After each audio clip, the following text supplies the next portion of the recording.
There is no bigger X factor on the Gonzaga Bulldogs this season than junior guard Nolan Hickman, who's going to take on another new role in Spokane. What's that going to look like? Let's discuss. You are Locked On Zags, your daily podcast on the Gonzaga Bulldogs. Part of the Locked On Podcast Network. Your team every day.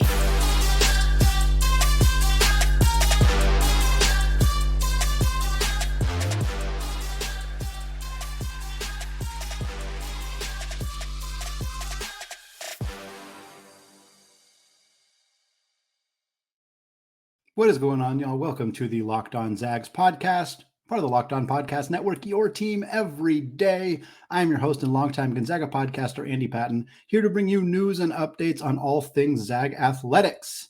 Today's episode of Locked On Zags is brought to you by FanDuel Sportsbook, the official sportsbook of the Locked On Podcast Network. Make every moment more. And folks, right now, new customers can bet $5 and get $200 back in bonus bets guaranteed. So visit FanDuel.com/lockedon today to get started. Folks, we're on to number 5 of our player preview series, discussing every player on Gonzaga's roster. These shows are formatted the same way. You got the history of the player, how they got to Spokane, how they did last year. We're also going to do best and worst case scenarios, and then close out the show looking at expected role and production and their future in Spokane, potential NBA future as well. Ben Gregg led us off. We did Ryan Nembhard and Steel Venters, covering a couple of the new transfers. We talked about Dusty Stromer on Tuesday's episode of Locked On Zags. So now here we are talking about Nolan Hickman. And the Nolan Hickman show, I'm excited about this because I think that the spread of how this season might go for Nolan is one of the most intriguing elements of Gonzaga's entire season. There are a lot of X factors on Gonzaga's roster. How Graham Ike does with his health is a huge factor. Whether Dusty Stromer or Steel Venters ends up playing more minutes at the 3 is a big factor. Jun Sakyo is a huge X factor. But at the end of the day, the biggest X factor for this team is Nolan Hickman. Let's get into a little bit about who Nolan Hickman is. He was a 6'2" point guard who originally started his high school basketball career in the Seattle area. Ultimately, because of some COVID rules, decided to play his final year at Wasatch Academy in Utah. Incidentally, the same high school as current Gonzaga target Isaiah Harwell, who is going to take an official visit to Spokane in February. Hopefully that connection with the coaching staff there can pay off in a big way for Gonzaga to land a top 10 prospect in that 2025 recruiting class. Hickman was the 46th ranked player in the class of 2021, the number 6 ranked point guard. This is at 24/7 Sports. He was also an All-American in 2021 and didn't initially commit to Gonzaga. Hickman initially committed to Kentucky back in November of 2020, was planning to go be a Wildcat, go play for Coach John Calipari, but he decommitted from Kentucky in April of 2021, shortly before, I guess, just into the start of the offseason, leading into what would have been his freshman year with the Wildcats. Less than 2 weeks later, Hickman was committed to Gonzaga. So it was a flip for Mark Few and their staff to land a Seattle area guy, bring him over to Spokane and have him be a part of the Bulldogs program. Again, former Kentucky commit, big deal to get him in Spokane. And he made an impact right away. Freshman year, that 2021-22 season, he was the backup point guard to Andrew Nembhard, played a lot of his minutes off the ball, which is a key element of his performance that season, because that's going to be the role he plays leading into this year. But as a true freshman, 32 games, about 17 minutes per night. Again, we've talked about this a handful of times on the podcast. You everyday listeners have heard me say this. True freshmen don't often play a ton for Mark Few. They rarely start. Chet Holmgren and Jalen Suggs are two very notable counterexamples, but for the most part, true freshmen do not start for Mark Few. A lot of them don't even get rotation minutes, but Nolan Hickman did. 17 minutes per game as a true backup point guard to Andrew Nembhard, again, playing off the ball quite a bit because Nembhard played, I think, 34 minutes per game in that season. Hickman averaged 5.1 points, 1.5 rebounds, 1.3 assists. He was incredibly efficient on two-pointers, just over 60% from inside the three-point line for a small guard, especially a freshman guard. That is outstanding level. There are bigs who only score around the basket who don't shoot 60% on two-pointers. For Hickman to do that as a true freshman is remarkable. Now, the three-point shooting wasn't quite there. Many players struggle with three-point shooting as freshmen, and you kind of see them improve throughout their career. Hickman was just under 31% from the three-point line. He also shot 66% from free throws, but that was 10 of 15, so not exactly a big enough sample size to really gauge a whole lot from, other than the fact that he didn't get to the free throw line all that much as a true freshman, which is kind of an area of growth to potentially see for Hickman. And then we had last season. And last season is kind of what Nolan Hickman's performance last season has been a huge talking point amongst the Gonzaga fandom, media, fans, whomever, because after a promising freshman year where he did stumble down the stretch, there was kind of some cautious optimism heading into his sophomore season because Ryan Nembhard was gone. And everybody knew Nolan Hickman's the new starting point guard. And Gonzaga has so rarely had any kind of instability at the starting point guard position in the Mark Few era. But heading into last year, there was. And unfortunately, for a lot of people really felt that last year was a complete disaster at the point guard position. And in a lot of ways, Gonzaga's guard rotation last year was an issue. I don't think that Nolan Hickman's performance was as bad in a vacuum as many people felt that it was, but there's no debating that he was incredibly inconsistent. And that started right out of the chutes. 10 points, 1 assist, 4 turnovers against Michigan State. You don't love that. You don't love 4 turnovers to 1 assist. You kind of forgive the Michigan State game because that was just a sloppy mess of a game played on an airplane. And those kind of things just, you just kind of throw that out a little bit. We saw 8 points, 2 assists, 4 turnovers in that loss to Texas. All of Gonzaga's guards really struggled in that game. But then you see a bounce back from Hickman. In the first 2 games, or the second 2 games, I should say, of the Phil Knight Invitational against Purdue and Xavier, Hickman combined to score 29 points with 10 assists and just 2 turnovers.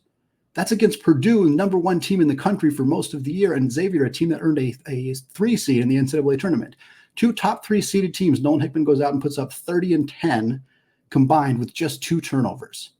But then that inconsistency plagued him again. 0 points against Baylor, a disastrous game for Gonzaga's guards as a whole. And then even into WCC play, we have Nolan Hickman, who doesn't score against Pepperdine and has 4 turnovers compared to 3 assists.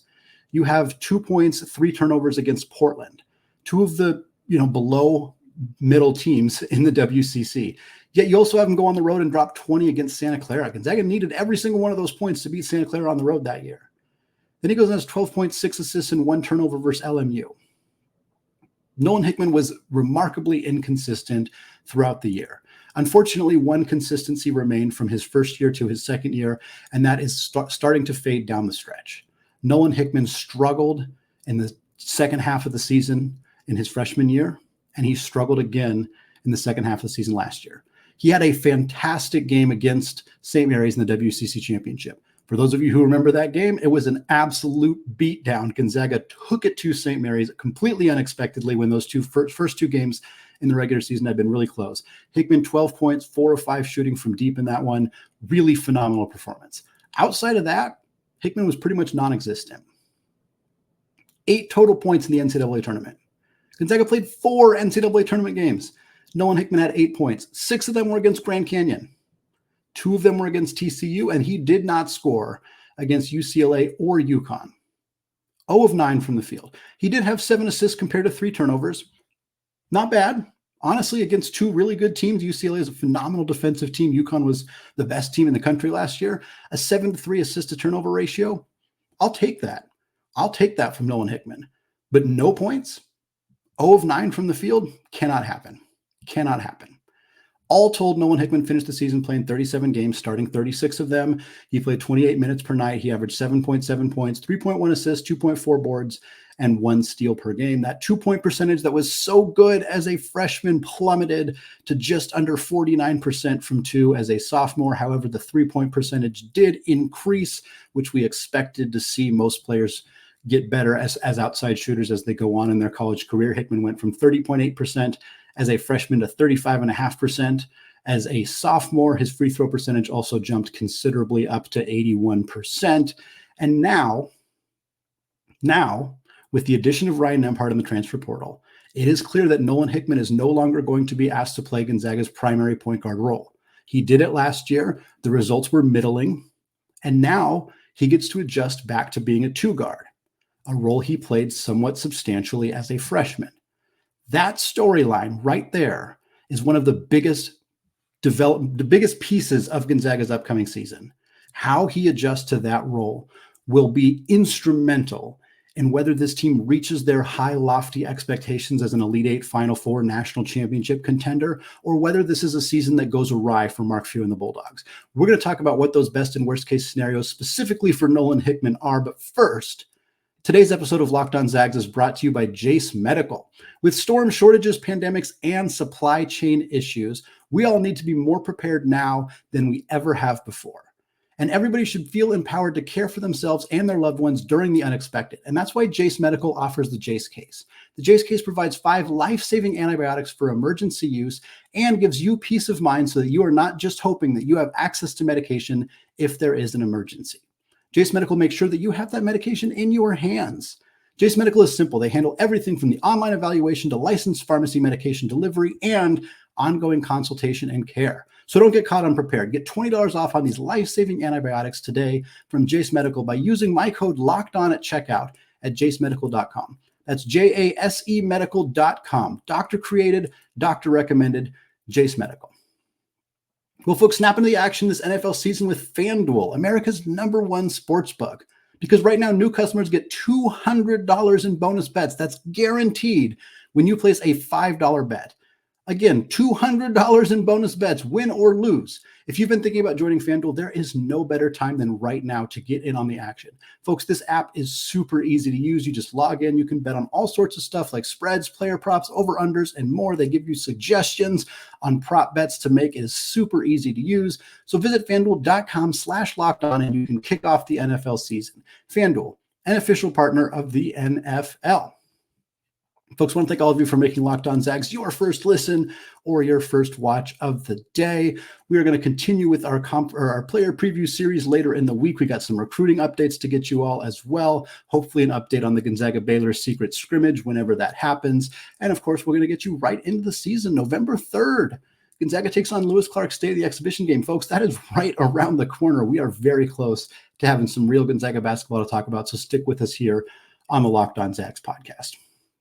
But now we continue our player preview series talking about Nolan Hickman. We talked about his history, how he got recruited to Gonzaga in the first place, what he looked like as a freshman in that off-ball role, what he looked like last year as he took on the primary lead guard responsibility.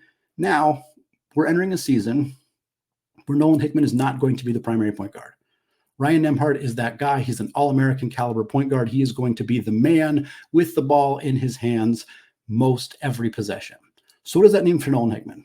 Well, in a best case scenario, it means that he seamlessly adjusts to an off the ball role for the Zags. That's the best case scenario. A Nembhard Hickman backcourt goes off without a hitch. There are no issues.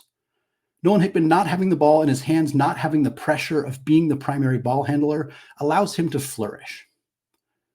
In a best case scenario for Nolan Hickman, he flourishes in an off ball secondary creator role. Mark Few loves having 2 point guards. The 2 teams that have been in the national championship game started Nigel Williams-Goss and Josh Perkins, 2 point guards, Jalen Suggs and Andrew Nembhard, 2 point guards. This is what Mark Few likes to do. And in a best case scenario, Nolan Hickman being the other point guard, the secondary point guard, is a better role for him and Ryan Nembhard play together seamlessly. The best case scenario for Nolan Hickman is that his uptick as an outside shooter continues. He went from 31 to 35% this year. He's 40 plus. It's a 41, 42, 44% three-point shooter from deep because he is getting more open looks, because he has a legitimate facilitator around him in Ryan Nembhard, because defenses have to focus on Anton Watson and Graham Ike down on the block. Nolan Hickman gets a lot of open looks from 3, and in a best-case scenario, he is knocking them down. Best-case scenario for Nolan Hickman is that freshman year, 60+% on 2s, comes back now that he is no longer the primary point guard. He can attack in different ways. He can backdoor cut. He can do different things that he wasn't able to do with the ball in his hands. And we see a Nolan Hickman who finishes with 60+% on 2s, 40+% on 3s, 80+% from the free throw line. A 60-40-80 season from Nolan Hickman, not outside the realm of possibilities whatsoever. The best case scenario for Nolan Hickman is that his decision-making and playmaking skills actually improve in a new role. Hickman averaged over 3 assists per game last year. He could do that again even as even as a secondary creator, even as the not primary point guard for Gonzaga.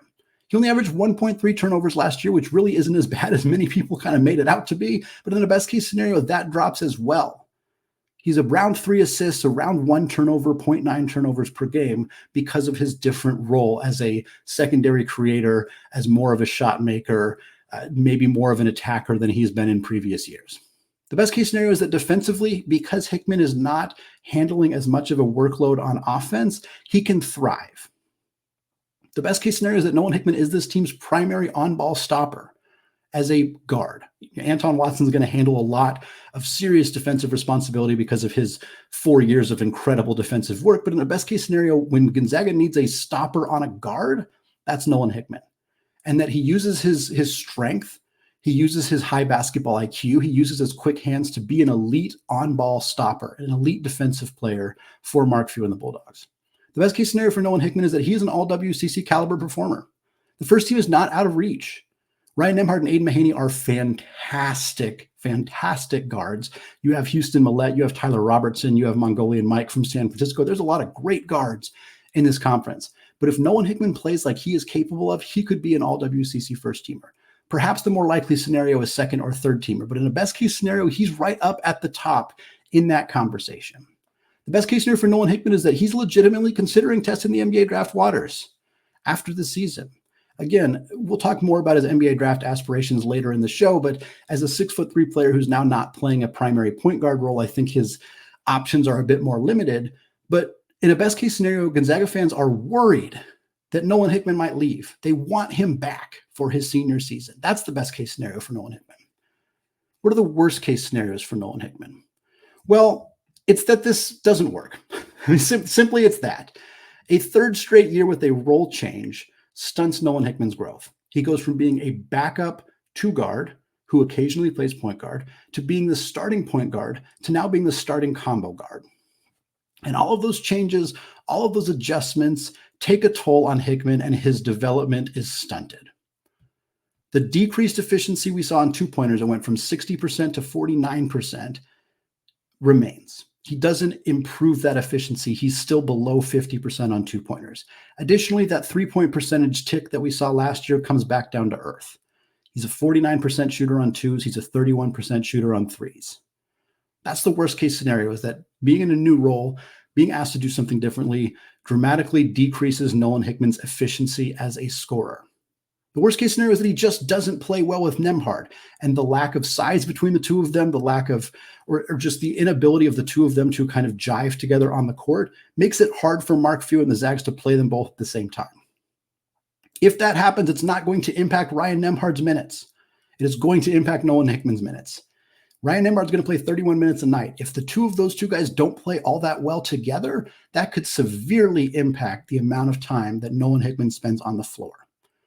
In a worst case scenario, Nolan Hickman doesn't make things happen in a secondary creator role. He's not instigating the offense. He's not taking shots. He's not playmaking. He's not facilitating, and his playing time drops. The worst case scenario for Nolan Hickman is that he's not starting by the time the WCC season rolls around. There's a possibility he does not start to begin the season, although I expect that he will be in that starting lineup. But it wouldn't shock me in a worst case scenario where maybe Dusty Stromer starting at the 3, Steele Vendors is starting at the 2, maybe Junsak Yo is starting at the 3, and Nolan Hickman's coming off the bench. He's the backup point guard when the starting point guard is going to play 30-plus minutes per night. The worst case scenario for Nolan Hickman is that he remains the scapegoat for this team. He was the scapegoat last year in a lot of ways for a disappointing season. This year, it's more of the same. Gonzaga fans tend to push a lot of the anxiety, frustrations around the team towards the starting point guard. And while Ryan Nembhard's going to handle that role, Hickman has handled it in the past, and I think he's going to hear about it and feel some of that strain if Gonzaga is struggling, especially if he is not stepping up as a bigger offensive contributor in year 3. The worst case scenario for Nolan Hickman is that he once again fades down the stretch. He's a non-factor in the NCAA tournament, and the noise around him struggling towards the end of the year gets really loud. And at the end of the season, folks are wondering if he should stick around. Could Dusty Stromer or Luka Krajinovic take minutes from him in 24-25? Is there a possibility that people are even calling for him to transfer? that he's considering it because he hasn't stepped into that role, because he wants to be a point guard. He's not getting the opportunity to do so. I don't know his aspirations, his feelings here, but in a worst case scenario, at the end of the year, there is real concern about what Nolan Hickman's future in Spokane looks like. Let's talk about that, because as we know, the best case and the worst case scenarios are the poles. They're the far ends of the spectrum here. So we're going to talk about what the more realistic expectations are for Nolan Hickman entering his junior season, his role, his expectations, and his future, not only in Spokane, but potentially in the NBA. All of that coming up after a word from today's sponsor, eBay Motors. Passion, drive, and patience. What brings home the winning trophy is also what helps keep your ride or die alive. eBay Motors has everything you need to maintain your vehicle and level it up to peak performance, from superchargers, roof racks, exhaust kits, LED headlights, and more. Whether you're into speed, power, or style, eBay Motors has got you covered. With over 122 million parts to choose from for your number one ride or die, you will always find exactly what you're looking for. And with eBay's guaranteed fit, your part is guaranteed to fit your car every time, or you get your money back, because with eBay Motors, you're burning rubber, not cash. With all the parts you need and the prices you want, it's easy to turn your car into the MVP and bring home that trophy. Keep your ride or die alive at ebaymotors.com. Eligible items only, exclusions do apply, and eBay's guaranteed fit is only available to U.S. customers. All right, folks, closing out the show today, talking Nolan Hickman. We talked his history, how he ended up in Spokane, what he looked like as a freshman and as a sophomore last year as a starting point guard. We talked his best and worst case scenarios for this upcoming season. And now we're going to talk about his expected role, his expected production, and a little bit about his future here in Spokane. So expected role, I've talked about this a handful of times. Many of you everyday listeners know my projected role for basically every player on Gonzaga's roster. But for Nolan Hickman, I expect him to start at the 2. Ryan Nembhard's the 1. I think Steele Venters is going to play the 3. I think Dusty Stromer is going to kind of challenge him a little bit for a spot there. Graham Ike and Anton Watson are your starting bigs. But Nolan Hickman, I think, slides into that 2 role. Again, I think for people who maybe weren't remembering, Hickman played a lot off the ball as a freshman. So it's not like this is some role he's never filled before. Being the starting 2 is certainly new to him, but playing off the ball with a Nembhard running the point is something Nolan Hickman did a lot as a freshman. Ryan and Andrew are not the same players, but Nolan has experience playing Division I college basketball in a combo guard role. And I think that's what we will see him do almost exclusively for Gonzaga this upcoming season. He played about 28 minutes per game last year. I think it's going to be similar this year. I think about 20 of those minutes are going to come primarily at the 2. And then I think 10-ish, 8-ish minutes are going to be when Nembhard sits. Nembhard's going to play 31, 32 minutes per game. That's my projection for him. Any minutes that he's not playing the point guard, I suspect Nolan Hickman will be the 1. There are some other options who could play the 1. I think Dusty Stromer, maybe Luka Krajinovic are kind of the only other obvious picks. I don't think Steele Venters is going to take on that role. So I think when Nembhard is not on the floor, Nolan Hickman's the point guard. When Nembhard and Hickman are both on the floor, Hickman's playing off the ball. I think we're going to see Hickman improve as a scorer. His career high is 7.7 points per game. I think he's going to be quite a bit over that. 9.5 points, 10 points, maybe 11 points per game. That's my projection there. I think he's also going to be more efficient. I'm not sure he's going to get all the way up to that 61% on 2s that he shot as a freshman, just because he's going to have a bigger role. He's going to be taking more shots per game. But something like 55, 57% from 2, 38+% from 3, that feels very doable for Nolan Hickman. And in a role where he's playing 28 minutes per night, shooting 55% from 2, 38% from 3, he's a guy who's going to score probably right around double figures, right in that double figures range for Nolan Hickman. Something like 9.5 points, 2.5 assists, career best efficiency. That's what I expect for Nolan Hickman. Is it all WCC first team caliber? No, not necessarily. It's maybe third team, maybe honorable mention. He's somewhere in that conversation. But I think we're going to have a more steady presence from Nolan Hickman. I still worry about the consistency. It's hard not to. I still worry about whether he's going to be the same player in March as he is in November, because the last 2 years he has not been. But I think that in a more defined role, where they're not moving him around and jerking him around with his role like they did last year, where suddenly Hunter Salas was playing more point guard and they kind of just shifted things around on him, I think this year, if he's more consistently just labeled as the 2 guard, I think that allows him to be more consistent, playing 25 to 30 minutes per night, scoring at a decently efficient clip, and learning and growing within that role in Gonzaga's offense. What does that mean for the future of Nolan Hickman? Well, as I've said with a handful of players on these shows already, there's only one player on Gonzaga's roster who's guaranteed to not be here in the 24-25 season, and that's Anton Watson. Ryan Nembhard could be back. Dusty Stromer, Luka Krinovich, Steel Venters, all those guys. We don't know that they're going to come back. Some of them could test the NBA water. Some of them could enter the transfer portal. But there's a reasonable expectation that Gonzaga's entire guard rotation is going to be here for at least 2 years. What does that mean for Nolan Hickman entering his senior year? Does he keep the same role? Do guys like Dusty and Luka potentially push him on the depth chart? What does it mean for him? It's going to be really interesting to see. I don't think Nolan Hickman is leaving for the NBA after this season. I mentioned it already. I'll talk about it here. I don't see a shooting guard version of Nolan Hickman in the NBA. Nolan Hickman's best chance to be an NBA player is if he's a point guard and a facilitator, a distributor, like a legitimate NBA caliber point guard. And he's not going to be playing that role. Undersized combo guards are some of the easiest players to find. Malachi Smith's not in the NBA. He's probably going to sign in the G League with the Blazers, but he's not an NBA player. Joel Ayayi is now overseas. He got glimpses in the NBA, but nothing consistent. Rasir Bolton never even attempted to be in the NBA. He signed overseas. Is Nolan Hickman as a non-point guard on that level of those guys? Maybe he performs at a level capable of being at that point. But again, Bolton was a 46% three-point shooter. Malachi Smith was 50. So for Nolan Hickman, if he's not going to be a point guard in college, he needs to be a lights-out three-point shooter. Maybe he gets there. Does he get there this upcoming season? Probably not. So I expect him to be back for his senior year. I think he's a 4-year Bulldog. And I'm curious what it looks like when he comes back.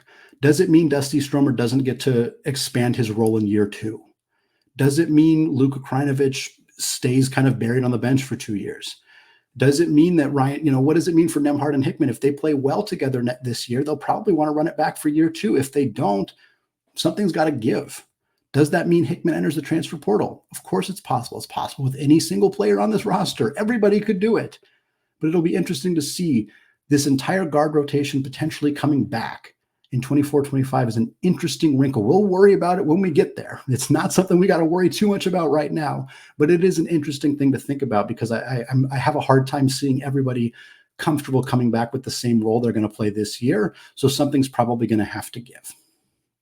That's going to wrap us up for today here on the Locked On Zags podcast. Thank you so much for making the show your first listen or your first watch of the day. Remember, you can hit that subscribe button on YouTube if you have not done so yet. You can follow along on Twitter. You can also follow along on our Discord channel. There's a link in the show notes. You click that, you join us. There's over 110 people. We're talking Zags 24/7. We're going to have game streams. We're going to be talking live throughout the game. It's going to be an absolutely fantastic experience for anybody who follows the Zags. So definitely hit that link if you have not done so yet. Thank you so much for listening. We'll be back with more of these player previews and some recruiting updates coming up later this week.